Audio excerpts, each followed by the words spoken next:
pero que la tenemos frente a frente, y para ser coherentes en este proceso de enseñanza-aprendizaje, tenemos que hacerlo, pues nuestra labor como maestros es poder modelar a nuestros estudiantes esa reacción o actitud frente al cambio, frente a la innovación, frente a los nuevos retos y a la resolución de problemas. Los cambios surgen producto de las necesidades. La necesidad se creó, ahora cambiemos. Iniciemos el recorrido por el currículo y veamos aquellos elementos que tenemos que tomar en cuenta para iniciar con nuestras clases virtuales. En el proceso educativo existen dos cosas que son de suma importancia: la persona y el aprendizaje. Las personas, esos pasajeros que me acompañan en el vehículo, en ese trayecto por el año escolar para llegar a mi objetivo de aprendizaje. Los estudiantes, los docentes, somos ese centro principal de este proceso de aprendizaje. Y el aprendizaje en sí mismo, esas rutas que me llevan a alcanzar mi objetivo, aquellos elementos que yo me puedo encontrar en el camino que van enriqueciendo esta experiencia académica. Fíjense que no he resaltado que la tecnología es lo más importante. No podemos confundirnos. Es importante, tenemos que manejarlo, tenemos que estudiarlo, debemos capacitarnos. Sin embargo, en este momento, la tecnología no es un fin, es el medio que me lleva a alcanzar los objetivos de aprendizaje. Sigue siendo más importante la persona y el aprendizaje. Esas conexiones entre las personas, las conexiones con las experiencias de aprendizaje, son la riqueza en esta modalidad presencial, sincrónica, asincrónica, en cualquier realidad dentro de un proceso de enseñanza-aprendizaje, y mantiene siéndolo, y nosotros debemos verlo así. Nuestro diseño curricular del nivel primario dice lo siguiente: con la guía y dirección del currículo podemos garantizar que el proceso formativo pueda darse desde una perspectiva centrada en favorecer el desarrollo pleno e integral de los estudiantes. Se les favorezcan las más variadas y enriquecedoras experiencias de aprendizaje en perspectiva de equidad, inclusión social, atención a la diversidad, calidad y pertinencia. Por esta razón, para poder garantizar este respeto de que la persona y el aprendizaje ocupen ese primer lugar en este proceso de clases, en este momento virtuales, tenemos que tener al currículo como nuestro aliado, pues nos brinda coherencia, direccionalidad, sentido e intencionalidad pedagógica, permitiéndonos gestionar los procesos de una manera distinta para poder diseñar aquellas oportunidades formativas que son las necesarias para lograr los objetivos y culminar un año escolar con éxito. Siendo la persona lo más importante en este proceso, iniciemos con un elemento que se encuentra en el currículo y se llama caracterización. Para poder responder de manera oportuna a las necesidades de mi audiencia, de esos pasajeros que me acompañan, tengo que tener el conocimiento de todas sus características. Esto implica saber desde desarrollo humano, cognición, desarrollo motriz, desarrollo socioemocional, hasta el clima, entorno y la realidad que les rodea. Es importante tomar en cuenta que el estudiante que yo tenía enfrente en un aula presencial es completamente distinto al estudiante que tengo detrás de la pantalla. Cuando lo tengo en el salón de clases, hay una serie de elementos que yo pudiera controlar. Sin embargo, en esta modalidad virtual hay una serie de elementos que se agregan y que no necesariamente están a mi alcance poder calibrar para lograr con éxito estos objetivos. Pensemos en un niño de 5 o 7 años o hasta un adolescente. 30 minutos de clase, 40 minutos de clase en un salón, en un aula física. Yo puedo tener control de los distractores, puedo utilizar palabra acción, vamos, párate, vamos, siéntate, ven, acompáñame, préstame atención, reduzco los ruidos, quito elementos, agrego elementos, me tienen ahí presente. Sin embargo, detrás de la pantalla, a través de un cuadernillo, hay cosas que se me escapan. No tengo control de sus emociones por situaciones que pasan en la casa, no tengo control del ruido, de los distractores, de la familia que le cruza por detrás, de que perdieron el internet, de que perdieron las ganas de estar ahí, de que no tienen algún material para yo poder facilitárselo. Palabra acción no funciona, no puedo atravesar la pantalla, no puedo tocarlos. Por ende, es muy importante tomar en cuenta todo aquello que influye detrás de la pantalla, detrás del teléfono o en la casa de quien me lee, porque tengo que responder a cada uno de mis estudiantes, pues sus grados de atención se van reduciendo. Los 30 minutos, 40, 50 minutos en la clase presencial que yo tenía completamente ganados, juegan en mi contra si no tengo conocimiento y control de lo que sucede del otro lado. Importante entender cómo funciona este individuo en modalidad virtual, hacer un levantamiento de información de nuestros estudiantes y buscar la forma de responder al que tiene internet, al que se le cae, al que sabe usar el aparato, al que no, al que tiene problemas de audición, al que tiene situaciones con la alfabetización, al que no tiene un adulto que le acompañe, al que no tiene tanto manejo tecnológico, al que maneja la tecnología a la perfección, al inquieto, al completamente pasivo. A todos tengo que responder. Por esto, este elemento número 1, tengo que prestarle mucha atención, porque tantos estudiantes, tantas realidades, y tengo que responder a las características de mis estudiantes. Por ende, todo aquello que compone lo que los rodea y afecta a su persona debe ser alimento principal para mi planificación. Ahora te invito a pensar cómo tú pudieras atender las necesidades y características de tus estudiantes, la realidad de cada uno de ellos bajo esta modalidad virtual. Piensa un minutito, piensa en cada uno de ellos, qué estaría pasando en casa. Lo importante son ellos y lo importante es el aprendizaje. ¿Cómo puedes lograrlo? ¿Cómo puedes alimentar tu planificación tomando en cuenta este elemento? Continuemos nuestro recorrido en el currículo. Vamos a encontrarnos en la ruta con los principios, que son las bases o fundamentos, aquello que sustenta eso que creemos. En este caso, lo que creemos o concebimos como educación. Tienen una particularidad de que no se enseñan, se viven. Son elementos transversales que atraviesan o deben atravesar nuestro accionar pedagógico y no puedo olvidar incluirlos en mi planificación. Recuerda que no lo enseñas, lo vives. Por eso, cuando tú diseñes tu clase, lo primero que tienes que pensar, ¿se logran los principios? Vamos a ver. Uno de ellos es el aprendizaje significativo. La propuesta curricular dice lo siguiente. El aprendizaje significativo ocurre cuando el niño y la niña, énfasis añadido, los estudiantes en general, otorgan sentido a los objetos, hechos y conceptos que se presentan en la experiencia educativa. Es decir, conocen el mundo porque les dan un significado a las cosas, interpretándolas desde lo que saben de ellas y en interacción con ellas según se presentan.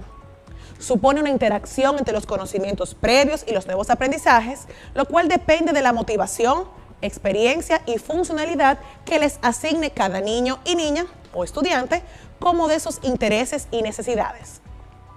Para poder garantizar ese aprendizaje significativo, que no hay edad para limitar esa propiciación de ese momento de significado en las clases, yo tengo que promover un aprendizaje activo que involucre al estudiante, facilitar ejemplos concretos, utilizar elementos del entorno, actividades que le hagan sentido, diseño de actividades relevantes y lúdicas que los involucren, que promuevan un aprendizaje activo, no un aprendizaje pasivo, que se trate de ellos, no de que aprendan un contenido, sino que construyan un aprendizaje.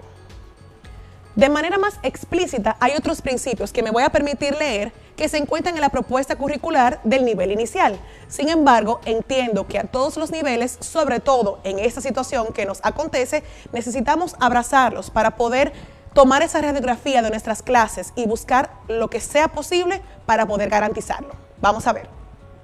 Principio de bienestar. Nuestro currículo dice que los niños y las niñas son sujetos de derecho desde antes de su nacimiento. Por tanto, toda situación de aprendizaje debe realizarse tomando en cuenta sus intereses, capacidades y necesidades de forma tal que ellos y ellas sientan seguridad, protección y aceptación. Esto ha de contribuir a que el niño y la niña sean capaces de identificar situaciones, espacios y personas con las que se sientan bien en los diferentes ámbitos de su vida. El adulto, nosotros los docentes, debe crear situaciones y ambientes cálidos, seguros y acogedores que posibiliten el adecuado desarrollo integral de las niñas y de los niños.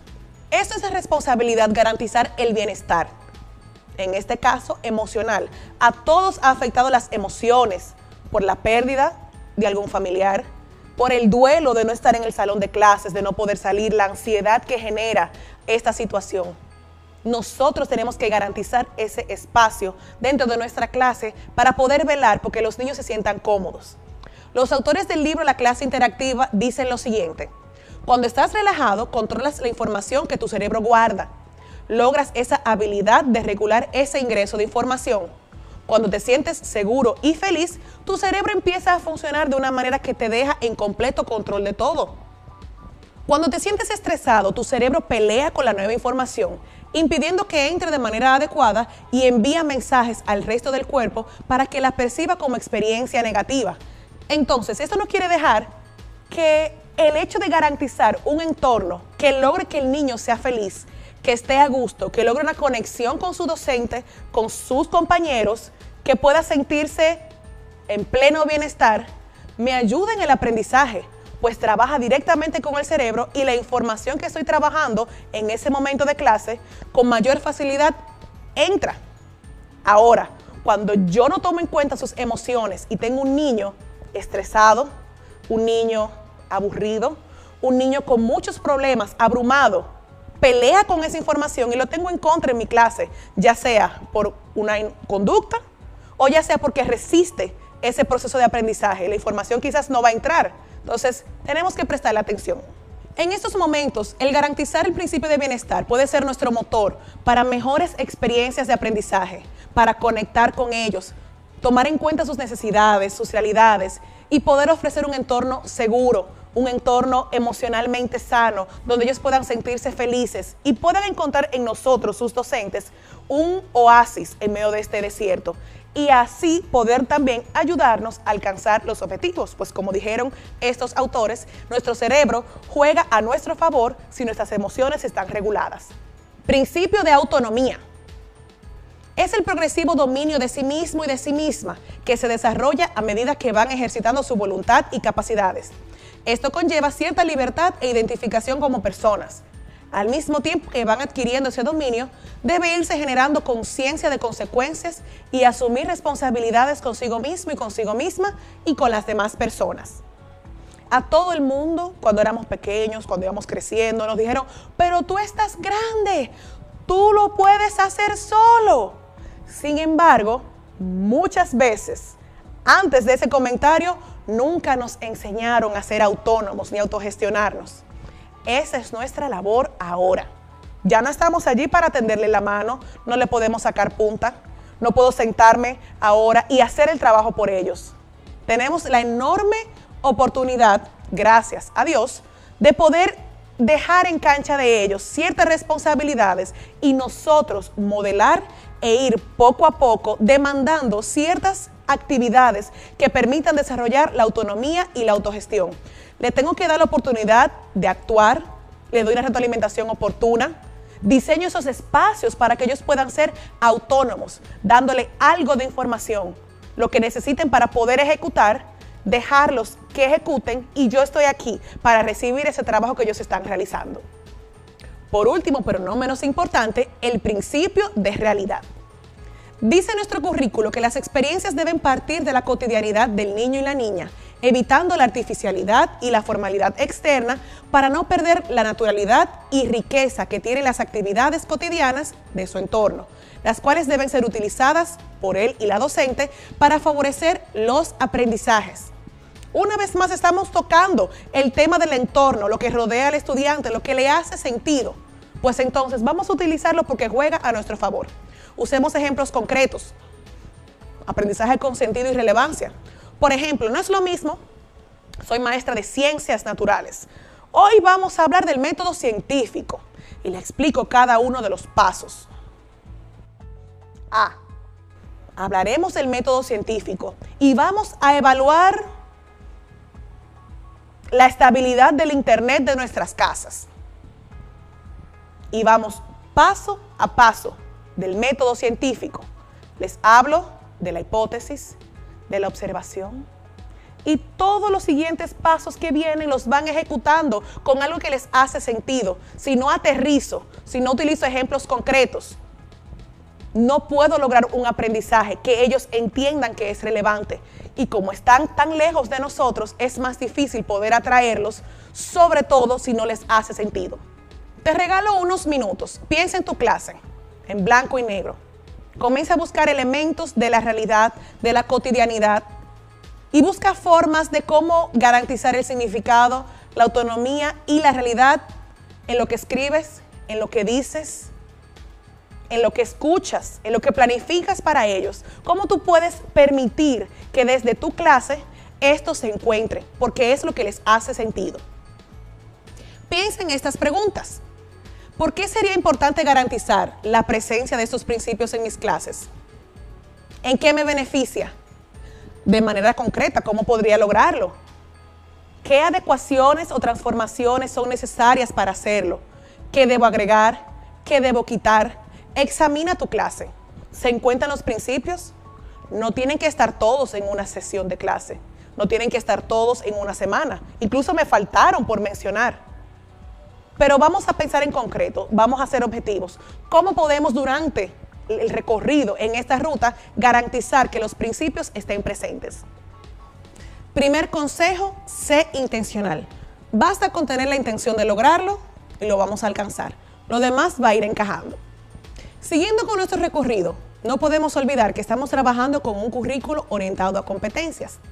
Como estamos trabajando con competencias, sonará un poquito redundante, un estudiante competente es alguien capaz de, hábil para, con destrezas en. Vamos a ver qué dice el currículo. Una competencia es esa capacidad de actuar de manera eficaz y autónoma en contextos diversos, movilizando de forma integrada conceptos, procedimientos, actitudes y valores. Estas se desarrollan de forma gradual en un proceso que se mantiene a lo largo de toda la vida. Un currículo orientado por competencias implica que el objetivo no está en el manejo de la información, de un concepto o del dominio de un contenido, más bien en el logro de una habilidad. Nos preguntamos cómo podemos lograrlo entonces en esta modalidad.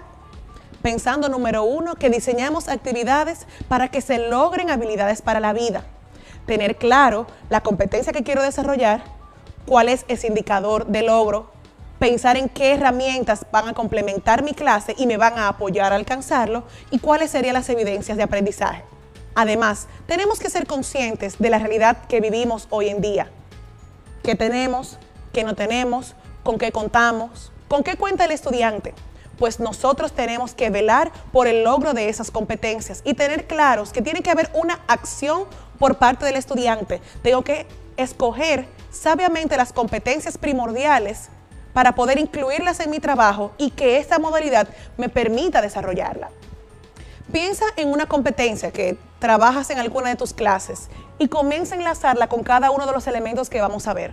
Al principio va a costar, el cambio ha sido muy disruptivo, pero poco a poco lo vamos a ir logrando. Es importante que conservemos estos elementos para poder alcanzar los objetivos de aprendizaje. Recuerden que la guía sigue siendo la misma. El vehículo fue el que cambió. En primer lugar, de estos elementos están los contenidos, que son esos mediadores de aprendizaje, y nuestro currículo sugiere una selección, organización y priorización de lo fundamental. Tenemos que velar por escoger esos contenidos que me permiten abrir otros para poder mediar el proceso de aprendizaje. En segundo lugar, tenemos las estrategias de enseñanza-aprendizaje, aquellas que permiten transformar, construir y reelaborar los conocimientos para darle sentido a este proceso académico.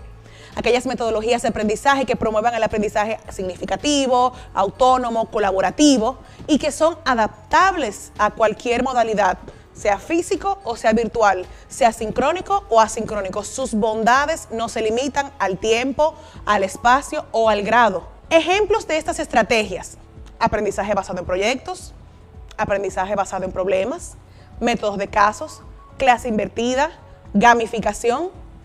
Todas estas estrategias permiten ese aprendizaje significativo, autónomo, colaborativo y que deben ser mis amigas en este proceso de clases virtuales, pues son, número 1, las que enriquecen, número 2, las que le dan sentido y número 3, las que permiten involucrar a los estudiantes e interactuar con el proceso de aprendizaje. En tercer lugar, se seleccionan los recursos.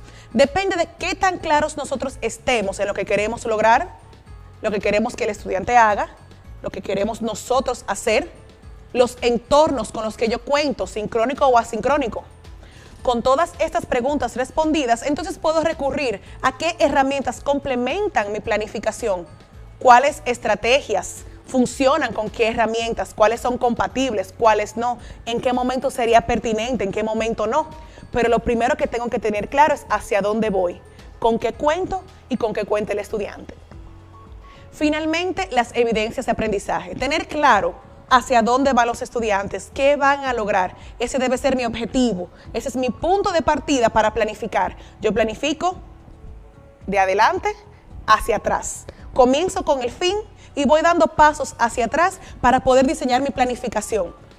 Por medio de mi diseño de clase necesito medir las evidencias, pero tengo que programar diferentes actividades que permitan que el estudiante accione, actúe, evidencie algo. Si no hay una acción, difícilmente pueda recoger una evidencia, pero tengo que diseñar esas experiencias para que el estudiante pueda reflejarme lo que aprendió o lo que no aprendió.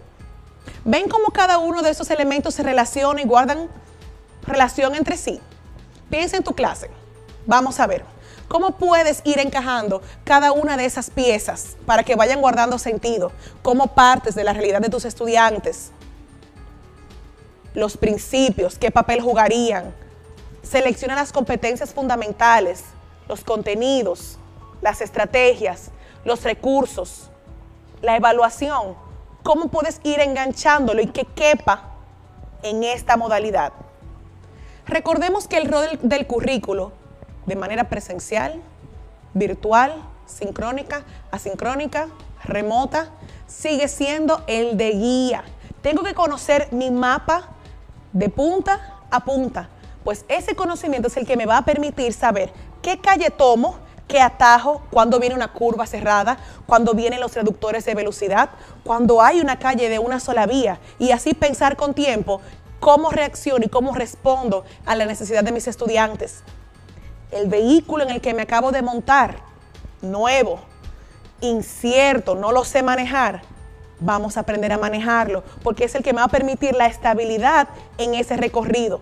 Y voy a poder doblar en las curvas con seguridad, reducir la velocidad cuando lleguen los reductores, poder doblar donde tengo que doblar y seguir derecho en esa ruta, porque recordemos que seguimos yendo hacia el punto B.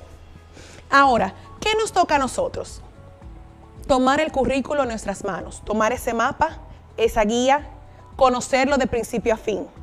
Vamos a seleccionar, prioricemos aprendizajes fundamentales, competencias esenciales, aquellas competencias que permiten el logro de otras competencias, que abre la puerta a otros contenidos, que va a permitir que cuando desarrolle esta, otros van a ir cayendo por su propio peso.